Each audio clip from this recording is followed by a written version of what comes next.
आपला एकमेकांशी संपर्क तुटत गेला.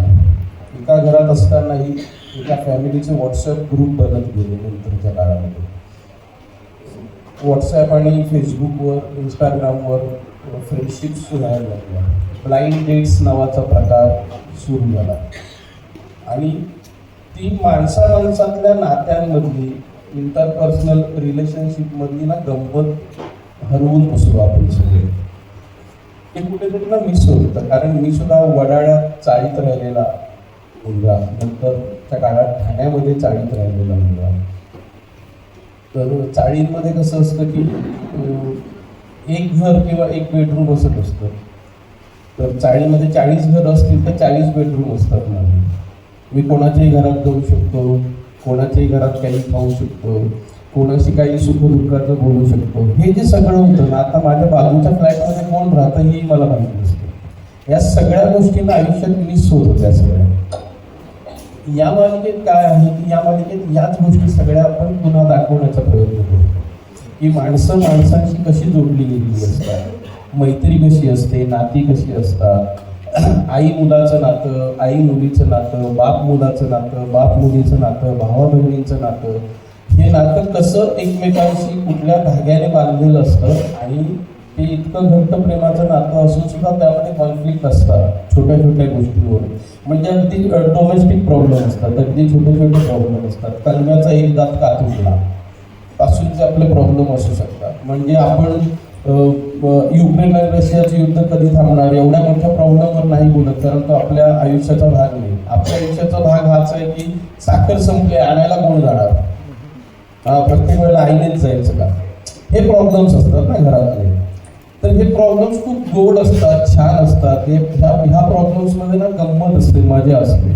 आत्ता आईशी वाद झाला, पुढच्या सेकंदाला आई म्हणते चल मला बाहेरपर्यंत सोड, हा चल चल आई रिक्षाने चल, चालत नाही पोलीस, संपला वाद. ही जी नात्यांमधली हळूहळू गंमत आहे ना, ती गंमत कुठेतरी ना मिस होत होती. आणि ही मालिका जेव्हा विचारलं मला तेव्हा गोष्ट ऐकली शिरीषची. कारण मी शिरीषचा आणि माझा संबंध बालपणापासूनचा आहे तसा, आणि मी त्याच्या लेखनाचा तेव्हापासूनचा फॅन आहे. म्हणजे तुम्हाला खोटं वाटेल, 1998 सालच्या त्याच्या पेपरमधल्या लेखनाची कात्रणं आजही आहेत माझ्याकडे. इतकं मला त्याचं लिखाण आवडतं. आणि त्याने जे लिहिलं आहे ते इतकं छान आणि गमतीशीर होतं की ते करायला खूप मजा येणार होती.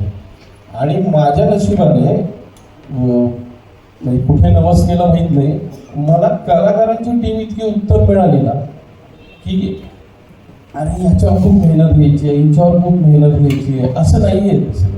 सगळे ॲक्टर्स आहेत, त्यामुळे त्यांना सांगितलं की त्यांना माहिती आहे काय करायचं आहे आणि प्रत्येकजण पॅशनेटली काम करतोय. म्हणजे मी सगळ्यांना ग्वाही देतो की आता नवीन शो आहे म्हणून पॅशनेटली काम करतील असं नाही. तर त्यांनी मला प्रॉमिस केलं की जितके वर्ष शो चालेल तितकी वर्ष प्रत्येक सीन ते तेवढ्याच पॅशनेटली करतील, कारण आपण देणं लागतो ऑडियन्स. तर त्यांच्यासाठी आपल्याला ते करावं लागेल, हे सगळ्यात महत्त्वाचं. दुसरं, चॅनल आणि चॅनलमधली माणसं मला इतकी गोड मिळालीत ना सगळी की सर तुम्ही करा, मी सपोर्ट करतो.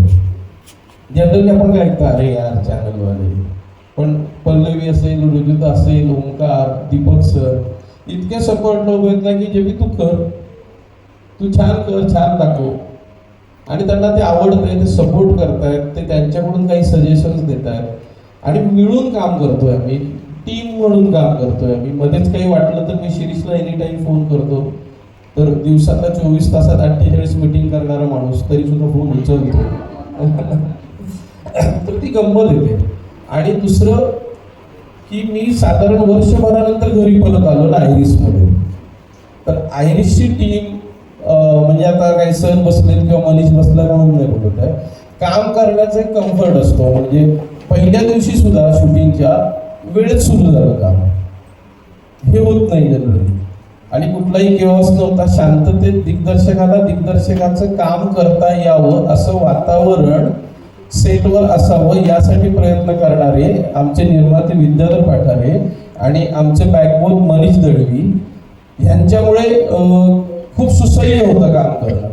आणि त्यामुळे एक चांगला शो देण्यासाठी, चांगला सीन क्रिएट करण्यासाठी जेवढे एफर्ट्स द्यावे लागतात तेवढे एफर्ट्स मला दिग्दर्शक म्हणून देता येतात इतर गोष्टींमध्ये लक्ष न घालता. तर मला असं वाटतं की ही मालिका प्रेक्षकांनाही खूप आवडेल. प्रोमो तर अत्यंत सुंदर झाले तिन्ही प्रोमो. म्हणजे असं असतं की आपल्याला खूप आवडतं, पण मी ऑलवेज डेव्हिल्स ॲडव्होकेट म्हणून काम करत असतो. तर मी माझं नाही आवडलं तरी मी सांगतो की नाही आवडलं, पण हे खरंच आवडलंय.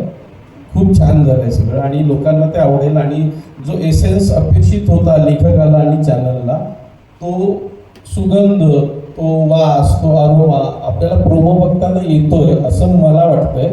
बाकी तुमची मतं तुम्ही सांगा. ऑडियन्सने तर सांगितलंय 1 मिलियन व्ह्यूज देऊ. बस इतकंच. बाकी थँक्यू. नक्कीच सर, तुम्ही आता म्हणाला की प्रत्येकाची साथ तुम्हाला व्यवस्थित आणि छान मिळालेली आहे. म्हणूनच मालिकेचं नाव कदाचित अनोळखी तरी सोबती. कारण की ही सोबत जेव्हा एकत्र येते तेव्हा काहीतरी चांगलंच निर्माण होतं आणि ते आपल्याला प्रोमोच्या माध्यमातून दिसलंच आहे. एवढं प्रेक्षकांचं प्रेम आपल्याला मिळालेलं आहे. आणि आता तिसरा टॅग पण महत्त्वाचं म्हणजे निर्माता. कारण की निर्माता होणं सोपं नाही आणि एवढी सुंदर कलाकृती आपल्या हातून घडते, खूप आनंद होतोय. म्हणून तुम्हाला प्रश्न विचारावा असं वाटतंय, इतके छान कलाकार, उत्तम लेखक आणि दिग्दर्शक या मालिकेच्या निमित्ताने एकत्र आले आहेत. निर्माता म्हणून ही मालिका उभं करणं तुमच्यासाठी किती आव्हानात्मक आहे? नमस्कार. खरं तर प्रामाणिक असणं मला महत्त्वाचं आहे. माझा मनीष आहे ना, ही माझी ताकद आहे. आणि मनीषने जरा स्टेजवर यावं. मनीष सर या.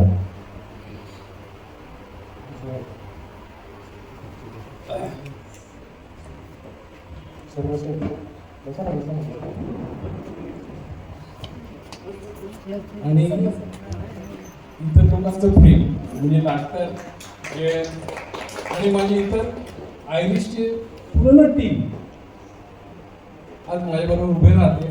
मी कुठेही असतो तरी तिकडे काम होणारच याची पूर्ण खात्री आहे.